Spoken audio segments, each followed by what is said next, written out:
Well, hey everyone, and welcome back. Today we're continuing our journey through geologic history by progressing from the Paleozoic era into the Mesozoic era. Now, if you know anything about the Mesozoic era, hopefully it is that this was basically when we had dinosaurs, right? That's one of the biggest things that most people are aware of. But the Mesozoic era spanned from 252 to 66 million years ago. So you can tell it's quite a bit shorter than the Paleozoic era, and that's because, well, while the Paleozoic, if you watch the other video, you know I had 6 whole periods stored into it, and the Mesozoic only has 3. So hopefully this video will be much more digestible, much quicker, but we break these up into the Triassic, the Jurassic, a word that's become widely known due to a certain series of Spielberg movies, and the Cretaceous period, which of course ends the Mesozoic era, and then we progress into the Cenozoic era. But those are our 3 periods. Now we'll take a look at each one in a bit more depth. So the first of the 3 is the Triassic period, which of course marked the beginning of the Mesozoic era, so it spans from 252 to about 201 million years ago. And this one is interesting. Well, this is when we have our first dinosaurs. They first appear in the Triassic period, making the Mesozoic era the era in which they're known to have existed. We have our first dinosaurs, and that's really the big thing, but also interesting in terms of global geography. We have Pangaea. This is when Pangaea existed. Anything previous to this was as Pangaea was forming, or even further back there were other supercontinents that existed. But this is when Pangaea itself was actually known to exist, and then it breaks up later on, and this was served as good evidence for Alfred Wegener in developing his theory of plate tectonics, based on the fact that we could find different fossils in different locations that today have completely different climates. So he thought, well, these continents must have been connected at one point, so there must be some internal force. But plate tectonics is a whole other topic right now. We're just looking at key events. And finally, we have global changes in climate, which is what results in that sort of muggy, swamp-like climate that we usually associate with dinosaurs in the Mesozoic era. So global changes in climate and ocean circulation, which is not necessary to any particular understanding right now. It's just good to know. Okay, so the Triassic, not too much interesting about it. However, we do have our first dinosaurs, which are of course very well known, and Pangaea, which is quite well known. But now we progress from the Triassic into the Jurassic period. And there's quite a bit of interesting information about the Jurassic. First off, it spanned from 201 to 145 about million years ago.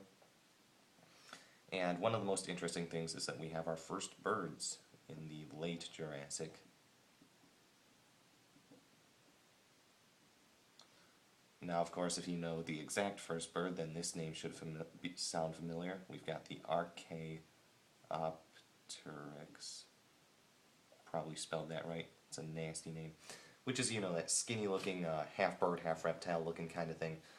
It actually is classified as the first bird, as its name implies. I forget if it's Greek or Latin, but this basically means first or original bird.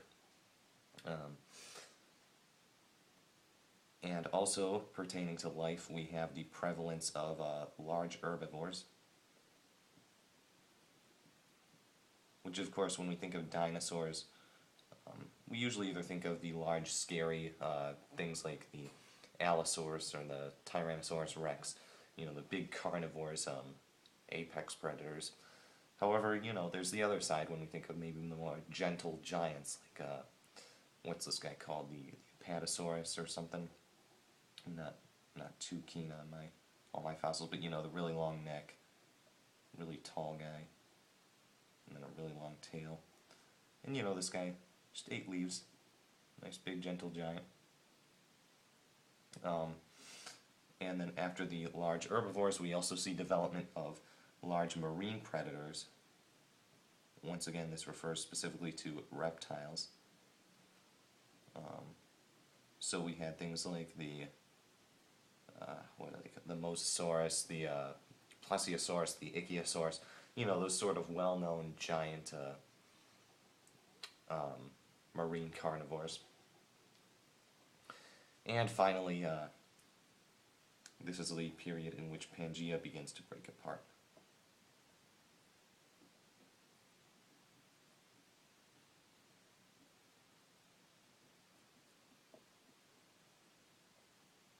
So the Jurassic, a lot of interesting things in terms of development of life.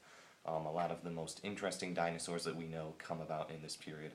Probably why they chose Jurassic Park instead of Triassic or Cretaceous Park for the title of that movie. Or actually, it started off as a book. Yeah, it did. So probably why the author chose the name Jurassic, because it definitely did introduce a great variety in dinosaurs. And then, of course, we had the marine ones. We had things like Archaeopteryx. So a lot of interesting stuff can be said about this one in terms of life and dinosaurs. But, alas, everything has to come to an end. And this is where we get to the Cretaceous, which, of course, marks the end of the Mesozoic era. So the Cretaceous period,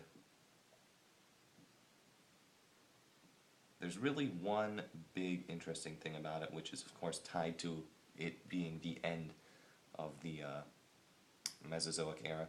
So this was 144 through 66 million years ago. And first, some more positive things, I guess. We have our first flowering plants. It's pretty nice.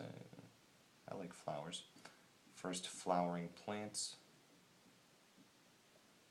And we also have, in the late Cretaceous, our first mammals. So we see a large development in mammalian groups, in addition to large development of birds. Though they were first introduced in the Jurassic, of course, there's nowhere to go but up, and we see larger amounts of them, more varied structures and such that allow them to, they evolve in different ways, and we get a much greater amount of variety. So mammals, birds, and flowers, those are pretty standard modern day things that we can think of. And all seems to be going well, but of course, if you know geologic history, then if we are ending an era, then something has to happen to cause a great amount of change, and of course, this is where we get our mass extinction. Not as large as the one that occurs between the Paleozoic and the Mesozoic eras. However, this one is talked about a lot because it poses the question of, what killed the dinosaurs? Most people can agree it was some sort of asteroid from outer space that comes in, strikes the Earth. I'm not sure exactly. I've heard theoretically about a kilometer in length that is able to send enough ash enough dust rather, up into the atmosphere that it blocks out enough of the sun such that only the smallest things that require the least amount of energy are able to survive. So this is where we get the end of dinosaurs. That's the big interesting thing there. A lot of other things went extinct too. I think ammonites did at this point. I'll talk about mass extinctions in history later, because there are a lot more than just the two I've mentioned in these videos. There actually were several throughout periods like the Jurassic. It's just we don't talk about those as much because they aren't as significant. They don't show up as major changes in life on Earth. So yeah, that's an overview of the Mesozoic era. One of the more interesting ones because dinosaurs, right? So yeah, the Triassic, Jurassic, and ending with the Cretaceous. Hopefully this is informative, otherwise good review. Hope you guys enjoyed, and I will see you all in the next video. Ciao.